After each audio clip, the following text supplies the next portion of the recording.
Welcome back, subscribers. It's your girl Nisee J, and I'm here with another video. It is voting time. I know we've been getting a lot of text messages, commercials, ads, and if all of that is confusing you, overwhelming you, annoying you, or you just simply need a refresher, then this video is for you.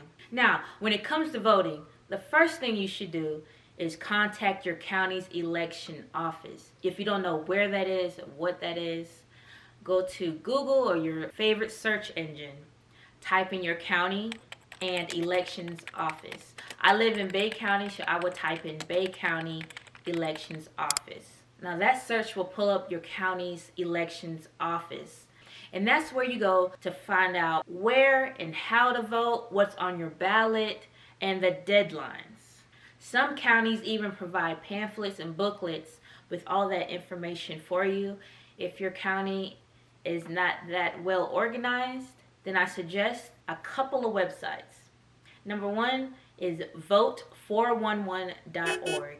From there, you will fill out your personal information, then select Get Started, and then select Explore Now. From there, select Go to My Races. And from there, you'll be able to see everything that's on your ballot. And let's say I want to know more about the Amendment 2 that's on the Florida ballot.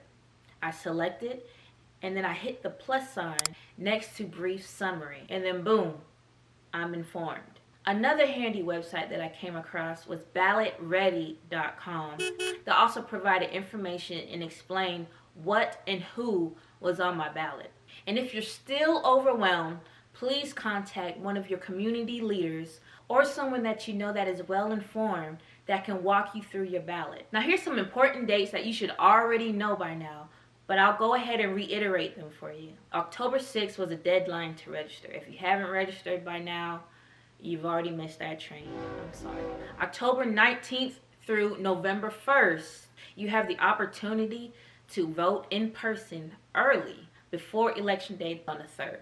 Now, it's a little too late to request a mail-in ballot like I did. Now, if you've already requested a mail-in ballot, you can turn it in by hand between now and November 3rd, which is election day, or mail it in. But you need to mail it in soon enough so that it's received by November 3rd, 7 p.m. Now, if you vote early or you're turning in your mail-in ballot, you can use any voting site except on election day. On election day, if you're voting in person, use the precinct that is assigned to you. If you have a mail-in ballot that you want to turn in on election day, you can only turn it in at your county's elections office. Okay? Now, here's some voting myths that we just need to go ahead and bust, okay? My vote won't count because of the Electoral College.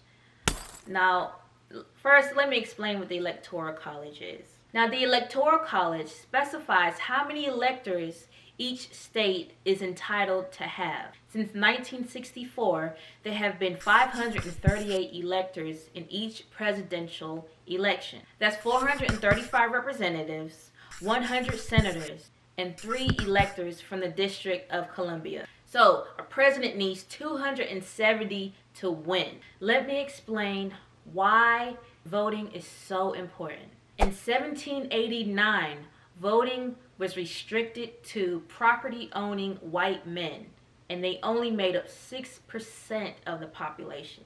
In 1856, all white men were allowed to vote. In 1870, the 15th Amendment prevented states from denying people the right to vote based off of color. But the Jim Crow era enforced things such as poll tax, literacy tests, and having a white person vouch for your vote. These tactics dissuaded people of color from voting. In 1920, the ratification of the 19th Amendment granted all white women the right to vote after 80 years of protests. Wow. In 1952, the McCarran-Walter Act granted all Asian Americans to vote. In 1962, all Native Americans were granted the right to vote, but they were required to renounce their tribe. But in 2018, North Dakota's Supreme Court ruled in favor of a new voting requirement that may prevent hundreds of Native Americans from voting. Thankfully, a few months ago, the Spirit Lake Nation and Standing Rock Sioux tribe fought for safeguards to protect their right to vote. In 1965, the Voting Rights Act removed discriminatory barriers that kept people of color from voting. In 1971, the voting age was lowered from 21 to 18, highlighting that if you're old enough to fight for this country, you should be old enough to vote. So those are the very reasons why voting is so important. Our great-great-grandparents fought, died, were intimidated to not vote. Some people are still fighting to this day. Let's not be immature about this, okay? Be responsible. Please vote. It affects you, me, and your community. Well, voting's a little bit like that. Just by virtue of one single election, things don't become perfect, but it makes things better. All right, so I'm ready to turn in my mail-in ballot at the Glenwood Community Center. Today they have a voting festival going on, so I'm going to turn in my ballot, but I think I need to change my clothes. There we go. All right, so I'm here at the Glenwood Community Center to turn in my ballot. Let's go. Thank you. You're very welcome, and thank you. All right, so I voted. Now it's time to party.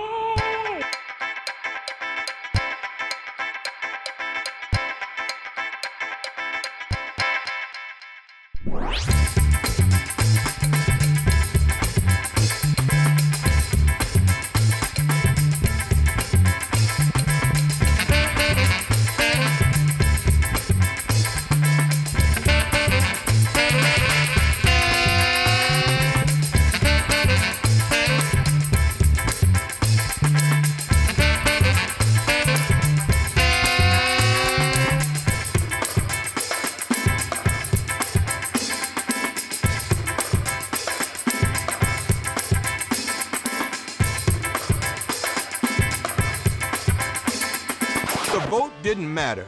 They wouldn't try so hard to take it from you. Vote, damn it! Vote!